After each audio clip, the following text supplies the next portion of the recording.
আমি মোহন মুখার্জি যোগটিতে মাসখানেক আগে গিয়েছিল, কিন্তু আজও পর্যন্ত বাড়ি ফেরেনি। ও যেদিন গিয়েছিল সেদিন ওর পরনে ছিল একটা খাটো কলারের পাঞ্জাবি, একটা পাজামা, আর পায়ে ছিল একটা সাধারণ চটি। হ্যাঁ, ব্যাগ ছিল, একটা সাধারণ ব্যাগ ছিল একটা কাঁধে। আচ্ছা, মা ওকে সেদিন যেতে খুব বারণ করেছিল জানেন, বারবার বাধা দিয়েছিল, কিন্তু আচ্ছা আসুন না আমরা একটু দেখে নিই সেদিন আমাদের কি কি ঘটেছিল। গেছে, কখন আসবে কেউ কিচ্ছু বলতে পারবে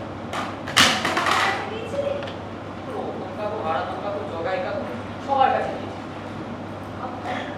কিছু বলে আমার না খুব খিদে পেয়েছে, আমার একটু খেতে দাও। স্বামীকে বল খেতে দেবে, আমি তো টিভিতে ঢুকছি।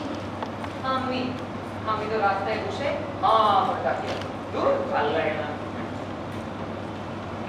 এই বয়সে পুরো মানুষটার হয়েছে যেতে জানলাম কোথায় যায় কি করে ভগবান জানে। আরে বাবা যেখানে খুশি যাও, কিন্তু বলে যাবে তাহলে তো এত চিন্তা হয় না।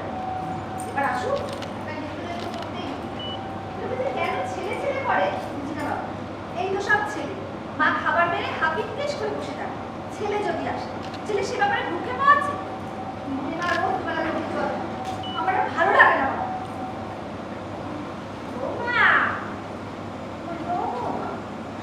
খেতে চাইছে, যাও ওকে খেতে দিয়ে দাও।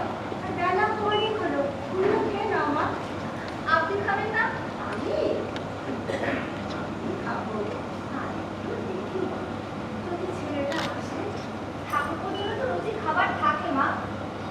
জানি মা কি করবো বলো, পেটের শত্রু যে বড় শত্রু। তবে কি জানো মোহন কিন্তু আমাকে কোনোদিন ওইভাবে যাবে একই ভাই থেকে দুটো সন্তান কিরকম ভাবে আলাদা হয় বলতে পারো মা। তবে শোনার ছিল ও কখনো কোনো খারাপ কাজ করতেই পারে না, যেতে ঠিক চলে আসে। এর আগুন দিয়ে খুব পড়েছে। মা কাকাই আসছে। ওই তো ঠাকুর চলে এসেছে, বলতে বলতেই চলে এসেছে। বলেছিলাম না ঠিক চলে আসবে। ও মা তুমি কিন্তু ওকে একদম ঘরে ঢুকতে দেবে না। মা এবার কি ওকে মাফ করে দিন, এতদিন পরে এসেছে, হয়তো খুব ক্লান্ত আছে। এই সময় ওসব করা ঠিক হবে না মা। তোমার দোষটাই না, ছেলেটা 12 বেজে গেল। হ্যাঁ ও কি একবারও ভাবে ভুল নাই কথা বলো তো, আমাকে কষ্ট দিয়েছে কি আনন্দ পায় কে জানে। মা কাকাই আমায় এই পেনটা দিয়েছে, বলেছে পরীক্ষার সময় এটা নিয়ে খুব ভালো হয়েছে। বৌমা অনেক বেলা হলো, ভেতরে চলো, খাবে চলো। ভাই তুমি আমার সাথে ভেতরে চলো।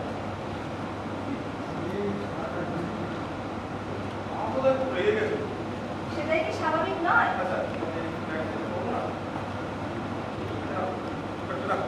নাও। হ্যাঁ সত্যি এবার অনেকটাই দেরি হয়ে গেল, আর কোনদিন হবে না। চলে একটা আসলে এই বাড়ির মানুষগুলোর কোনো মূল্য নেই তোমার কাছে। আরে বাবা আমাদের কথা ভাবনা ভালো হওয়া উচিত। এই যে 7 দিন মুখ দিলে, কোথায় গিয়েছিলে, কেন গিয়েছিলে, কবে ফিরবে, কিচ্ছু বলেছিলে? ছোট ছেলেটা এর বাড়ি ওর বাড়ি ঘুরতে ঘুরতে হয়রান হয়ে গেছে। বুড়িমা রোজ দুবেলা চোখে জল ফেলেছে। আর আমার কথা নয় বাড়ি দিলে আমি তো পরে ঘরে গেছি। এসব সেন্টিমেন্টাল কথা কোনো মানে নেই। বাহ অপূর্ব, মায়ের চোখে জল তোমার কাছে সেন্টিমেন্টাল? ছোট ছেলেটা এর বাড়ি ওর বাড়ি খোঁজ নেওয়া তোমার কাছে সেন্টিমেন্টাল? প্লিজ একটু থামবে। কেন থামবে? একবারও ভেবে দেখেছো এই সংসারে রেশন কে তোলে, বাজার কে যায়, গ্যাসের জন্য দৌড়াদৌড়ি কে করে, ইলেকট্রিক বিল কে জমা দেয়? থাকছে না, সবই তো হচ্ছে। হ্যাঁ সে তো হচ্ছে। আমি মানুষের বাইরে হচ্ছে সংসার কাজ করে বেড়াচ্ছি, তাতে কি তোমাদের সংসারের সম্মান খুব বাড়ছে না? করবো আচ্ছা এই তো অসম্মানের কি আছে?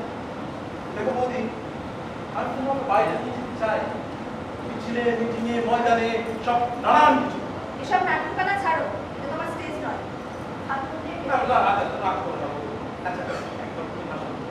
অনেক বেলা হয়েছে, মা সব বেশি আছে। তুমি আসছো, আমি কিন্তু তোমায় ছাড়ছি না। আমার কাছে আসছে না, এবার সরো, এটা দাও, সরো। খাবো ওই পাশা, আমার বোধ সত্যি বলতে কিছু নেই, কিন্তু সত্যি কি চাই খেতে বসে আমি রোজ মায়ের কথা ভেবেছি, স্বপ্নের কথা ভেবেছি, তোমার কষ্টের কথা ভেবেছি। আমি যাক নতুন পৃথিবী করার স্বপ্ন করবো, কেমন করে তোমায় আমি বলি, যে মাটিতে ভর দিয়ে আমি উঠে দাঁড়িয়েছি, আমার দুহাতের 10 আঙ্গুলের কাজ স্মৃতি। আমি যা কিছু স্পর্শ করি সেখানেই এ জননী।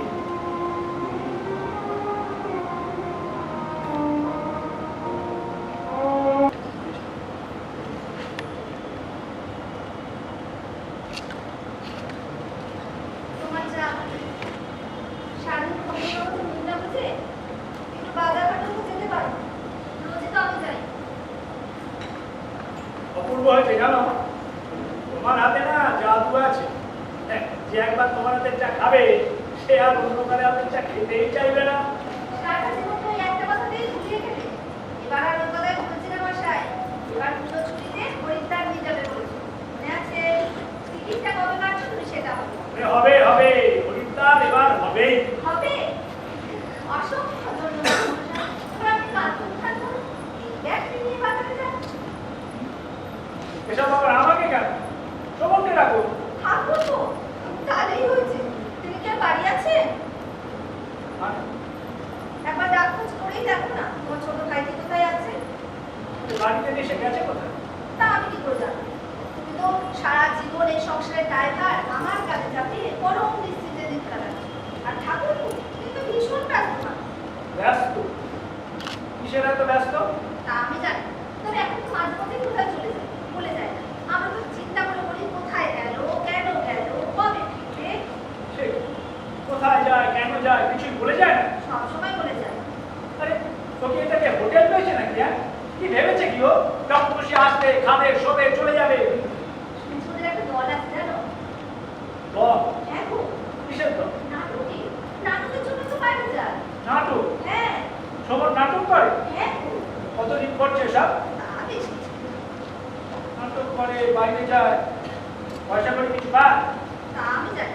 তবে মনে হয় না কিছু পায়। তো পয়সা করে পায় না, কিছু পায় না, এসব করে সময় নষ্ট করছে কেন? হ্যাঁ, ওর বয়স অল্প, গ্র্যাজুয়েশন কমপ্লিট করে ঘরে বসে আছে, চাকরি বাকরির পরীক্ষাগুলো দিই। এই কোথায় গেল? ওকে ডাকবো। প্রচারের জন্য বেরিয়েছি। প্রচার? হ্যাঁ, কিসের প্রচার?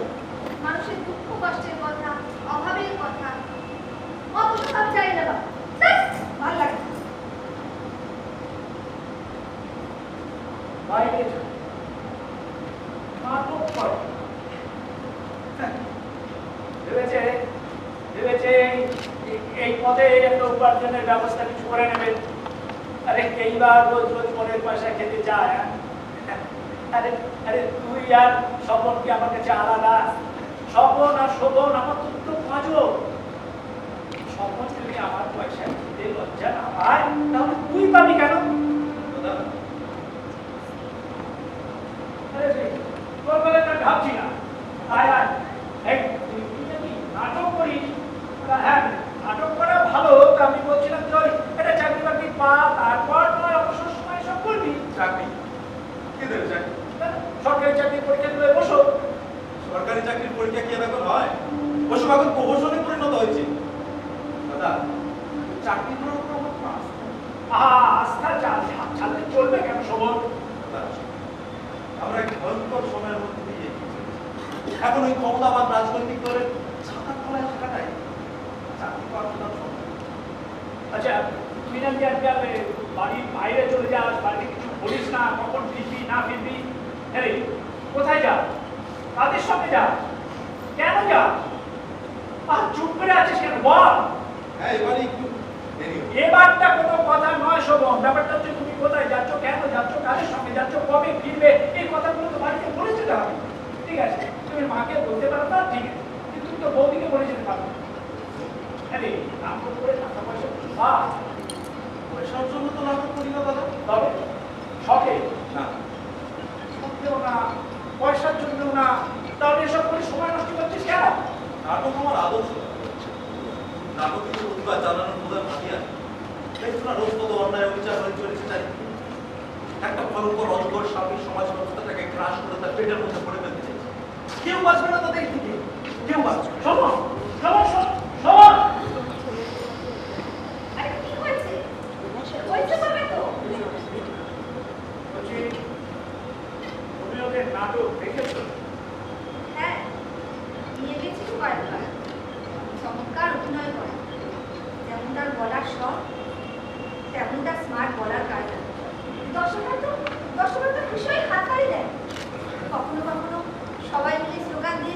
একসঙ্গে চিৎকার করে ওঠে। তখন সমগ্র হল আবেগে কাঁপতে থাকে। সামনে সিটে বসে গল্পে আমার বুকটা ভরে যায়।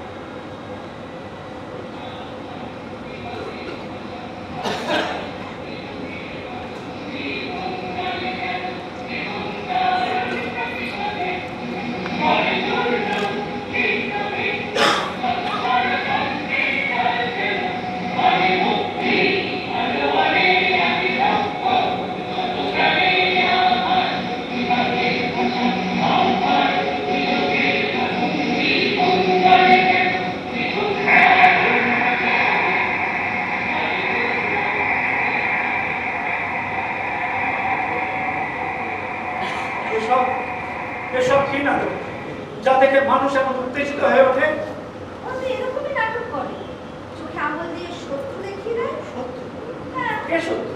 যারা দেশ চালায়, যারা সাধারণ মানুষের রক্ষক হয়ে সেই সাধারণ মানুষের উপরে নির্যাতন চালায়, যারা মুখে গণতন্ত্রের গুলি আনে থানা, পুলিশ, আদালতের মাধ্যমে সেই সাধারণ মানুষের গণতন্ত্রকে হরণ করে স্বৈরতান্ত্রিক শাসন। তোমাকে তোমাকে এসব কে শিখিয়েছে? কে বলেছে তোমাকে সব? শহুরে তো আমার চোখ খুলে দিয়েছে। দেখছো না চারিদিকে একটু বিশৃঙ্খল অবস্থা, টিভি খবরের কাগজ খুললেই তো দেখা যায় দেশের কি করুণ পরিস্থিতি। মেয়েদের কোনো নিরাপত্তা নেই, সন্ধ্যা হলে ধুমাবাজি, দোকানে দোকানে তোলাবাজদের দাদাকে, মানুষের লাশ কুকুর ছাগলের মতো রাস্তায় পড়ে যায়। আর তা দেখেও আমরা কেমন নির্বিকার থাকি। হ্যাঁ হ্যাঁ, নির্বিকার থাকি। আমাদের মতো সাধারণ মানুষ চায় একটু সুখ, আর এই শান্তি আর সুখের আশায় তারা ওই বাইরের ভয়ঙ্কর আগুনটার মধ্যে ঝাঁপ দিতে চায় না। কি দরকার বাইরের ওই আগুনটাকে নিজেদের জীবনে, নিজেদের সংসারের মধ্যে নিয়ে আসা? তখন যেসব করছে তুমি আমাকে এতদিন বলনি কেন?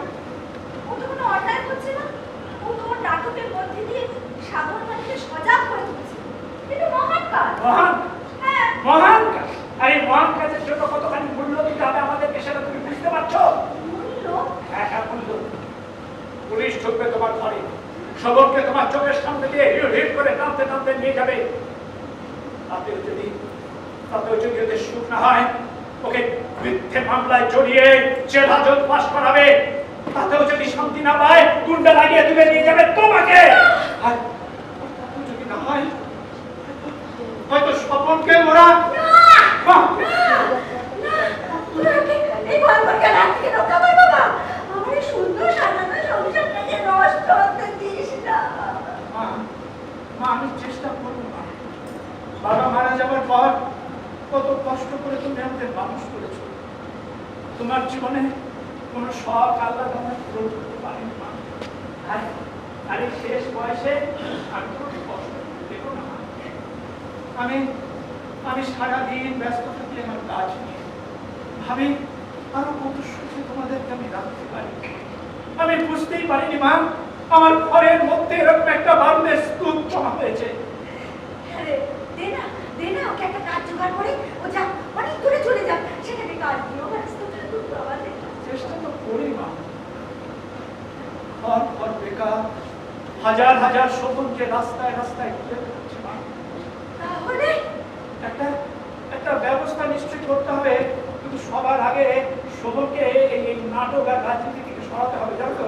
না হলে তো চাকরি পাবেই না, পাওয়ার কাজ সমস্ত কিছু হয়ে যাবে, তাই তো? আরে এতই যখন বোঝো, তাহলে এসব ছেড়ে তুমি তুমি চাকরি বাকরির চেষ্টা করছো না কেন? হ্যাঁ, আমাদের সংসারটা যে শেষ হয়ে যাক, সেটা কি তুমি চাও? এসব নাটক আর রাজনীতি ছেড়ে চাকরি বাকরির পরীক্ষাগুলোর জন্য প্রস্তুতি নে। এসব করে সময় নষ্ট করিস না। সময় নষ্ট করে বলে না। বলে আজকে যারা তোকে এই পথে নামিয়েছে, কাল তারা তাদের অভিষ্ট লক্ষ্যে পৌঁছে তোকে ডাক মেরে ছুঁড়ে ফেলে দেবে। তাদের কোনো ক্ষতি হবে না, হতে হবে আমাদের, আমার মায়ের আর ও। বাবা যখন মারা যায় তখন তুই অভাবের সমস্যা ছিল আমাদের। আয় ইনকাম বলতে আর কিছুই ছিল। মা মায়ের একটা একটা করে ভয়টা কাঁসা পিতলের সোনা দানা, কাঁসা পিতল সব শেষ হয়ে গেল। শেষে আমাকে পাঠালো কাজে। কত বয়স তখন আমার, 17 কি 18। সারাদিন অক্লান্ত পরিশ্রম করে রাত্রে এসে বই নিয়ে বসলাম। কোন রকমের উচ্চ মাধ্যমিকটা পাশ করলাম, আর লেখাপড়া করলাম। কিন্তু মনে মনে প্রতিজ্ঞা করলাম, শোভনকে আমি অনেক বড় মানুষ তৈরি করবো, অনেক বড় মানুষ। আমি যখন রাস্তা দিয়ে হেঁটে যাব, সবাই বলবে, ওই দেখ শোভনের দাদা যাচ্ছে, মোহন। বলবে এমন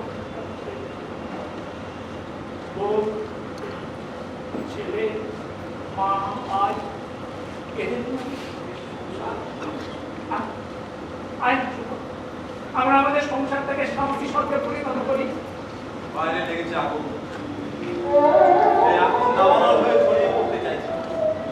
এমন তো বাঁচাবে তোমার এই শান্তি স্বর্গ। তোমার এই শান্তি স্বর্গকে রক্ষা করতে গেলে তো সবার আগে আগুনটাকে নিভাতে হবে দাদা। তা না হলে সবাই যে ছাড়িয়ে পরিণত হবে।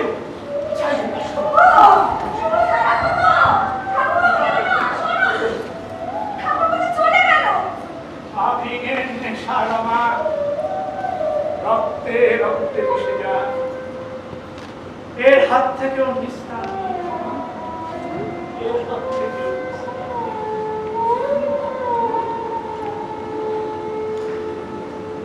বুঝিয়ে বল। এতদিন তো সব ঠিক ছিল, তুই এখন তো পরিস্থিতি তাতে দাদার ব্যাপারে ভরসা আছে না। আমি তো বুঝতে পারছি, কিন্তু এই অবস্থায় তুমি বলটা ছেড়ে দিলে দলে কি অবস্থা হবে বুঝতে পারছো? সবাই কষ্ট করে শো, সব লেটটাও হয়ে গেছে। সবই বুঝতে পারছি, কিন্তু দাদার আমার কথার বাইরে যেতে পারি না বলো। আমি তো তোমার জন্য সাবধানে থাকাই, পরিস্থিতি আমার পিছনে যে কোনো আমি নিজের কথা ভাবছি না কৃষ্ণা। ভাবছি এই বলটা কত কষ্ট করে দিন করে বলটাকে করেছি। আর আজ যখন মাটিটাকে শক্ত করে ধরতে চাইছি, তখন তুমি তাকে একটা মিনিটে বলতে চাইছো। আমার মনে হয় আমাদের কিছুদিন একটু চুপচাপ থাকাই উচিত। তারপর না হয় পরিস্থিতির বাইরে নতুন করে কিছু শুরু করা যাবে। কি বলতে চাইছো? ভয় পেয়ে লড়াই ময়দান থেকে আমরা পালিয়ে যাবো? না, গ্রুপ লিডারের প্রতিটি সদস্যের কিন্তু সবার সমস্যা। মানুষ তাদের শ্রদ্ধা করে তাদের সব করবে। আর আজ যখন সেই কাজ আমাকে ডেকেছে, আমি পালিয়ে যাবো। তারপর যখন মঞ্চে উঠে নাটকের ডায়লগ বলবো, লোক আঙুল দেখিয়ে বলবো, ওই একজন প্রতারক। এসব আমি বলতে পারবো। আর যদি তোমার পুলিশে ধরে নিয়ে যায়, আর একবার পুলিশে ধরে নিয়ে গেলে ফির ফিরিয়ে নিয়ে আসা পুরো কঠিন সময়, তখন কি হবে গ্রুপটা? তাছাড়া তুমি আমার কথা কোনোদিনও ভেবেছো বলো? বিশ্বাস করো সারা কিন্তু সবার এভাবে হতাশা প্রকাশ করো না। তুমি একজন এডুকেটেড কালচারাল শক্ত মনের মানুষ, তুমি আমার আদর্শ, তোমার এই বিপ্লবী চেতনা কিন্তু শ্রদ্ধা। আর এসবের উপরেও আমি তোমাকে নিজের জীবন সঙ্গী হিসেবে বড় করি। আচ্ছা, এত নিষ্ঠার সম্পর্ক আপনারা তুমি কিনা তোমার কি মনে হয় আমি চাকরির জন্য চেষ্টা করছি না? বড় চাকরি তুমি নাই, আমাদের অন্য কিছু তো করে নিজেদের জীবনটা চালাতে হতো। আর তুমি তো সারাদিন রাজনীতি আর নাটক নিয়ে পড়ে, তারপর ভাবো বলো তো আমার কথাটা। আপনি না কেউ ভাবলে অচেতন এই কথাগুলো অনেক। বাবা বলেছে আগামী শীতের মধ্যে আমাদের বিয়ের ব্যবস্থা করো। অসম্ভব। অসম্ভব বলে তো চলবে না শোভন। আমার বড় আমার একটা বোন আছে, তার কথাটা তোমায় ভাবতে হবে বলো। তাছাড়া তুই বোনের বিয়ে না করে দাদাও বিয়ে করতে পারছে না। তোমার অবস্থা আমি বুঝতে পারছি কৃষ্ণা, কিন্তু তুমি আমার অবস্থা বুঝতে পারছো না। এখন দাদার বসে খাই, নিজের কোনো আয় নেই। আমি জন্যই তো বলছি, এসব কিছুদিন জন্য বাদ দিই। যে কোনো না আমার খুব স্বাদ হয় ছোট্ট একটা ঘর, তুমি আমি আমাদের সাদা কাটা সাধারণ ছোট্ট একটা হাসি। খুব সাধারণ কোনো জায়গা। অথচ দেখো, এই পুরো বড় কথা আমি তুমি ভেঙে পড়ো না শোনো, তুমি পারবে, তোমাকে পারবেই হবে। তুমি তোমার জীবনটা একটা লড়াইয়ের ময়দান, আর এই লড়াইয়ের ময়দানে আমরা সবাই এই যুদ্ধে আমাদের জিততেই হবে। যেতে তো চাই কৃষ্ণা, শুধু একটু সময়, আরো একটু সময়। সময় বড় নিষ্ঠুর সময়, সময়ের কাজটা সময়ই করবে, তা না হলে সারা জীবন চলবে। আমি তোমার জন্য অপেক্ষা করব, সেটা যেন অনন্তকালের জন্য না হয়ে যায়। কৃষ্ণা,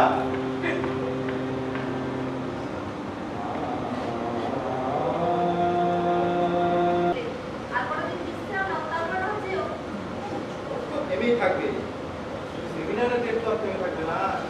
দেখি তো, কেন বলো মা, ও যে শুনবে কথা, হ্যাঁ? সবে জল থেকে উঠেছে, এখনো ভালো করে সন্ধ্যা সারলো না, মুখটা দেখো শুকিয়ে রয়েছে। মা বাধা না, বলছি আর একটা কথা বলবো তোমার, কি বলো? 500 টাকা দিতে পারো না? 500 টাকা? এত টাকা আমি এখন কোথায় পাবো? সেমিনার থেকে ফ্রি টাকাটা দিয়ে দিতাম।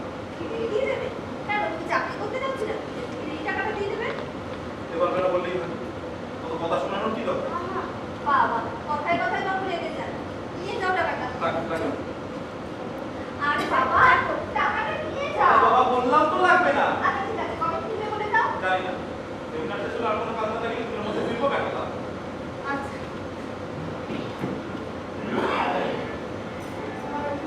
সাবধানে যেও।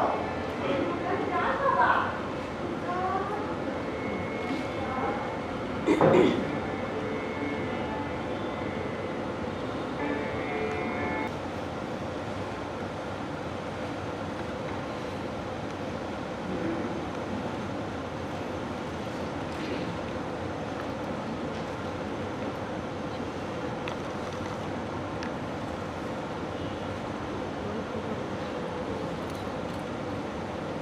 বাবা, সেই ছেলেটা যে বেরোনো দুদিন বাদে ফিরবে বলে আজকে 10 দিন হয়ে গেল, তারপর কোনো খবর পাচ্ছি না। আমিও তো আজ 15 দিন পর বাড়ি ফিরলাম। এত বড় ছেলে, এত করে বোঝালাম, যদি ও কারো কথা শুনে বলো, আমি কি করি বলতে পারো? জানি রে বাবা, কিন্তু কি করবো বল? মায়ের বুঝি রাত খুশি রে, আমার মনটাকে সব সময় একটু ডাকছে। আরে না না মা, এত ভাববার কিছু নেই। এমন কিছু হলে একটা খবর নিশ্চয়ই আসতো। দেখ দেখ, কোথায় আবার কি কাণ্ড ঘটিয়ে বসেছে ছেলে, দেখ। বলো না তুমি। কি যে বলেন আপনি মা, আপনি যান তো, স্নান সেরে পুজো করে যান। যাই না।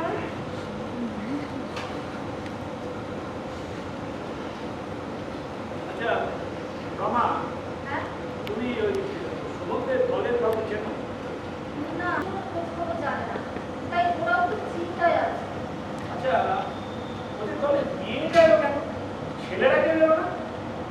মেয়েটার সঙ্গে মনে হয় সম্পর্ক আছে জানো, মেয়েটা খুব কাজ ছিল, বলছিল ওরাও সবাই খুব ঘুরছে।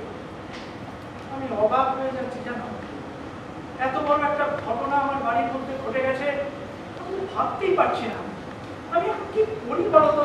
তুমি তো চিন্তা করছো কেন বলো তো? চিন্তা করবো না রমা, সময়টা যদি স্বাভাবিক হতো আর শোভন যদি আর 5টা ছেলের মতো সাঁতার রাখতো, তাহলে হয়তো ভাবতাম না। কিন্তু আমার কাছে 500 টাকা চেয়েছিল, মাসের শেষ করে আমি দিতে পারিনি, তাই হয়তো রাগ করে কোথাও চলে গেছে। দেখো, রাগ করলে ঠিক ফিরে আসবে। দেখো আমি কি বড় হয়েছি, ও কি আমাদেরকে ছেড়ে দিতে পারে বলো? আচ্ছা আমাদের মনে হয় ভাবি ও মা, ও মাকে কি করে ছেড়ে থাকতে বলতে পারো? তুমি একটা লুতোলা হচ্ছ কেন বলো তো? ভোতলা হবো না রমা, কি বিশৃঙ্খল অবস্থার মধ্যে দিয়ে আমরা চলছি সেটা দেখতে পাচ্ছ না? কথায় কথায় লাশ করছে, খুন করছে, গুম করে রাখছে, কথায় কথায় ঘর বাড়ি জ্বালিয়ে দিচ্ছে, মেয়েদের কোনো নিরাপত্তা নেই তুমি বলছিলে না? তারপরে কেমন করে আমরা চুপ করে থাকবো বলো? একটা লোক সকালবেলা ঘর থেকে বেরোলে রাত্রে বাড়িতে ফিরতে পারবে কিনা তার যেখানে কোনো সিকিউরিটি নেই, একটা ছেলে 10-12 দিন হয়ে গেল বাইরে পড়ে আছে, এখনো তার কোনো খবর নেই। এটা তুমি ভাবতে পারছো না? তুমি কি বলতে চাইছো? আমার ঠাকুরপো? তোমার ঠাকুর তো বিরোধী দলের বিপজ্জনক রাজনীতি করতো, মানুষকে তাদের মুক্তির পথে সংগ্রাম দিত। তাতে কি? সে তো কারো ক্ষতি করতো না। করতো আমার করতো বলেই তাদের চিন্তা। আচ্ছা তুমি ওদের দলের ওই একটা মেয়ের কথা বলছে না? হ্যাঁ, কৃষ্ণা। হ্যাঁ, ঠিকানা বা কিছু আছে? ঠিকানা তো জানি না, তবে ও একটা ফোন নাম্বার দিয়ে গেছে, বলেছে আমরা যদি কোনো খবর পাই তাহলে ওকে যেন অবশ্যই জানাই। হ্যাঁ, তাহলে টিভিতে রেখেছিলাম। এই বৌদি, বৌদি, কে? আমি কৃষ্ণা। ও কৃষ্ণা, এসো এসো। বলছি কোনো খবর পেলে গো? না, উনি সুমনের দাদা।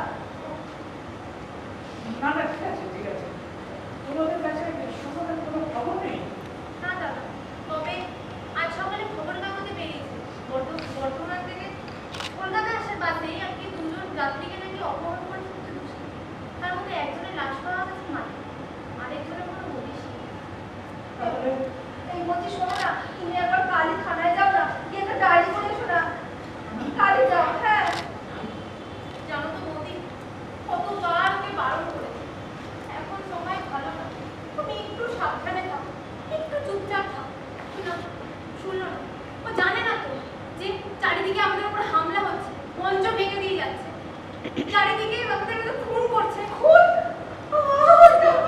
আহা, কান্নাকাটি করো না, শোভনকে আমাদের খুঁজে বার করতে হবে। মা শুনতে পাবে। কি হয়েছে? কি হয়েছে তোমার? কিছু না, মা। তোমার কাছে কেন? না, না, কিছু কি না। হয়েছে? হ্যাঁ, কি হয়েছে? ওই কৃষ্ণা, ছেলেটার কোনো খবর পেয়েছো মা?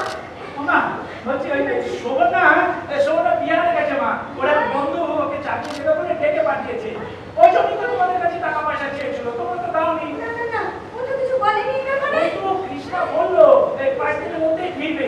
মা, মা, তুমি চলে যাও মা, তুমি চলে যাও।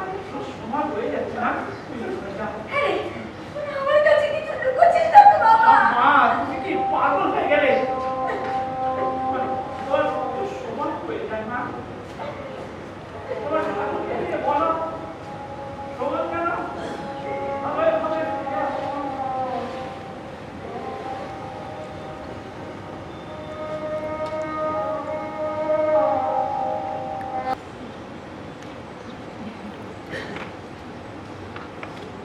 আসবো স্যার? টিউবিট বলছে সারাদিন তো সময় পাই না। তাহলে আপনি স্টেট দিন, আমি এই না না না না না, আমার বাইরে গিয়ে গালাগালি করবেন। বসুন বলুন কি ব্যাপার? বলছিলাম যে ওই আমার ভাই শোভন, ও 3-10 বার আগে ওই বর্তমানে গিয়েছিল সেখানে যোগ দিতে, কিন্তু এখনো পর্যন্ত বাড়ি ফেরেনি। তা বাইরে করতে হবে না, আমাদের কাছে কি কোনো খবর আছে? না, এরকম কোনো আমাদের কাছে কোনো খবর নেই। কিন্তু আজকে সকালে একটা কাজ ছিল, এই নামটা যেন শোভন মুখার্জি। আর বাইরে কোথায়? ওই তো নৈহাটির সুভাষ পল্লীতে প্রতিদিন বেরোয়, সেদিন ওর পরনে ছিল ওই খাটো কলারের একটা পাঞ্জাবি, একটা পাজামা, আর পায়ে ছিল সাদা রঙের চটি, একটা ব্যাগও ছিল জানেন, সাইড ব্যাগ। ওর বয়স হবে ওই 28, আর গায়ের রঙের চাপ। সবই মিলে যাচ্ছে। মাঝে মাঝে মিছিল করতো, আর কিছু দলে ফেলে বেশ লম্বা চওড়া করতে থাকে, তাই তো? হ্যাঁ, না না মানে হ্যাঁ না মানে হ্যাঁ, আপনার ভাই শুনে আপনি জানেন না? শুনুন মশা, আপনার ভাইকে আপনার ভালোভাবে চিনি। আগে থাকতে সামলালি কেন মশাই? না বুঝছেন, দেখুন আমি তো ওই কর্মসূত্রে বাইরে বাইরে থাকি, এই বুঝি এসব মানে কিভাবে এসব করে আমি ঠিক জানি না, জানেন। জানতে জানতে তাকে হাতে করে না না আপনি বিশ্বাস করুন, আমার কথা বিশ্বাস করুন। থাম। আপনার প্রশ্ন তো অনেক। হ্যাঁ, কিরকম? বোমা বাঁধা, ছুরি চালানো, লুটপাটের কথা দেওয়া, আরো অনেক। না না আপনার কাছে খুব information আছে। নাটক, আমরা নাটক দেখি, আমরা নাটক কাকে জানি। ছুরি ভল্লকি হুড়োহুড়ি আর লোককে খেপিয়ে তোলা, আমরা সব কিছু করে ফেলেছি। থানায় মিলে এমন মান মারবো। আচ্ছা, আপনি বলছেন যে আপনি এই ব্যাপারটা কিছুই জানেন না? এই একই কথা বারবার বলছি তো বারবার, জানি না জানি। না আজকের কাগজে তো বেরিয়েছে যে ওই বর্ধমান থেকে কলকাতায় আসার পাশে দুষ্কৃতীরা 2 জন যাত্রীকে অপহরণ করে। তাদের একজনের লাশ পাওয়া গেছে একটা মাঠে, আর একজনের কোনো পুলিশ নেই। জানি না। খবরের কাগজে একটা খবর হলো, সবাই জানলো, আর আপনারা বলছেন জানেন না? এত বড় একটা ঘটনা, 2 জন মানুষের একজনকে খুন করে দিল, আর একজনের কোনো হদিশ নেই, আর আপনারা জানেন না? ও রাগ বলতে বসায়, এসব তো 24 ঘন্টায় ঘটে। তবে হ্যাঁ, থানায় এসে যদি কেউ অভিযোগ করে তবে তার খোঁজ করি। যদি ওপরওয়ালা আপত্তি না থাকে। ওপরওয়ালা মানে? ওপরওয়ালা অন্যকে বাস করতে বুঝায়, ওপরওয়ালা যাবে না। ওপরওয়ালা মানে মন্দির বুঝায়।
করলেন